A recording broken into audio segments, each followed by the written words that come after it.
Le phishing. On a l'impression que c'est un vieux sujet, n'est-ce pas? Et pourtant, la menace a complètement changé de visage. Elle est devenue plus intelligente, plus personnelle, presque indétectable. Les anciennes défenses, eh bien, elles ne tiennent plus la route. Il est donc grand temps de construire la seule protection qui vaille vraiment, le fameux pare-feu humain. Voyons ça ensemble. Allez, on commence avec un chiffre qui donne le vertige. 3,4 milliards. C'est le nombre d'emails de phishing qui sont envoyés chaque jour. Imaginez une inondation numérique planétaire. Et dans ce déluge, il suffit d'une seule goutte, d'un seul clic, pour que tout bascule.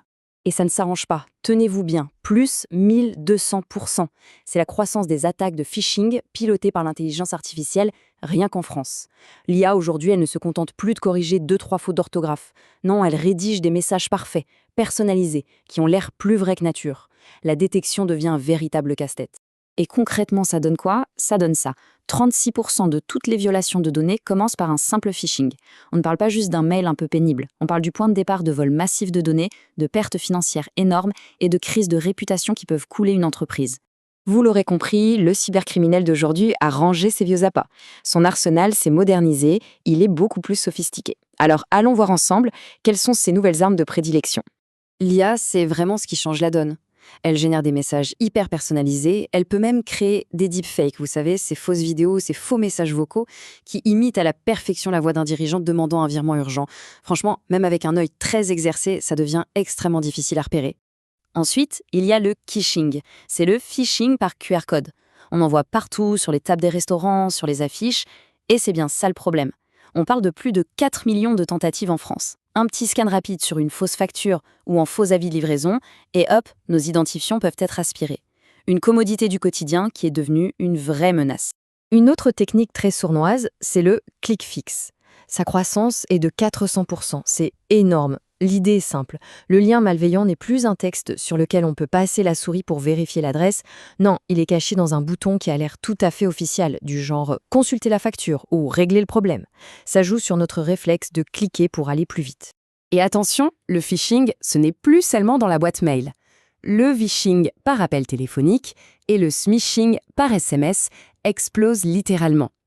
Aujourd'hui, 40% des campagnes sont multicanales. L'attaque peut commencer par un mail, continuer sur LinkedIn et se finir par un coup de fil pour mettre la pression. Ça rend le tout beaucoup plus crédible. Alors, qui sont les cibles privilégiées? Bon, sans grande surprise, les services Internet, les télécoms et le secteur financier sont en première ligne. Mais le point le plus important à retenir, c'est que personne, absolument personne, n'est à l'abri. Les PME, les associations, les mairies, elles sont tout aussi vulnérables et souvent elles ont moins de moyens pour se défendre. Bon, ce tableau est un peu sombre, mais la bonne nouvelle, c'est qu'on peut se défendre. Alors, voyons concrètement comment faire pour repérer une tentative de phishing moderne. Il y a des signaux qui ne trompent pas. On les appelle les drapeaux rouges.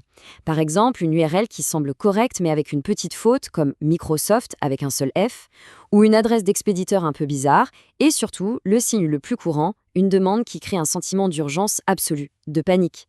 Les criminels savent que quand on panique, on réfléchit moins. Il faut juste prendre une seconde pour observer ces détails. Face au doute, il y a un réflexe en or à adopter. Une règle toute simple, en 2 étapes. Étape 1, on ne fait rien. On ne clique pas, on ne télécharge pas, on ne répond pas, on respire. Étape 2, on vérifie par un autre moyen.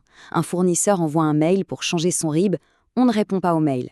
On prend son téléphone, on appelle son contact habituel à son numéro connu et on lui pose la question. C'est simple et c'est la défense la plus efficace qui soit. Se défendre individuellement, c'est la base. Mais pour une organisation, il faut une stratégie plus globale. Il faut construire une véritable forteresse de sécurité.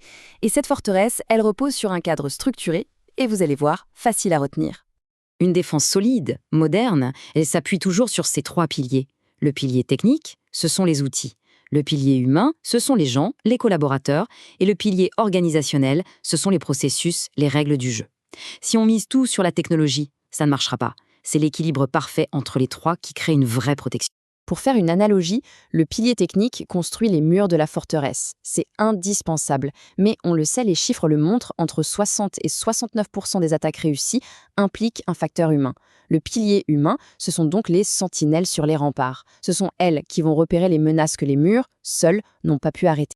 Et si on doute de l'efficacité de ce pilier humain, il suffit de regarder ce chiffre. Des employés bien formés, ça réduit le taux de clic sur les faux mails de phishing de 70%. C'est juste phénoménal. On transforme ce qui est souvent perçu comme la plus grande vulnérabilité en l'atout de sécurité numéro 1. Ok, la théorie c'est bien, mais on commence par où? On fait quoi concrètement dès demain matin?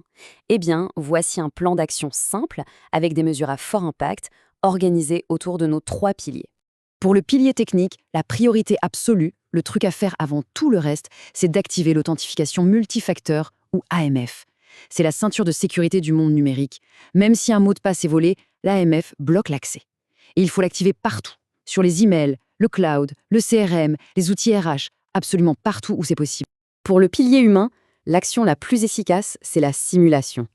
Il faut organiser régulièrement des tests contrôlés, avec des scénarios réalistes. C'est un peu comme un exercice d'incendie.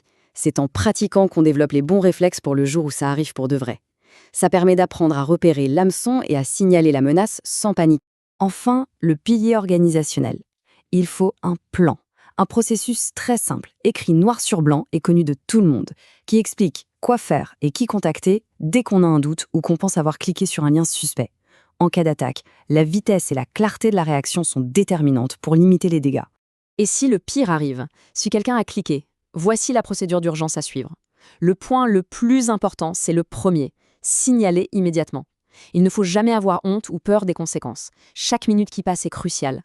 Un signalement rapide permet aux équipes de sécurité d'isoler le problème, de changer les mots de passe et de protéger tout le reste de l'organisation.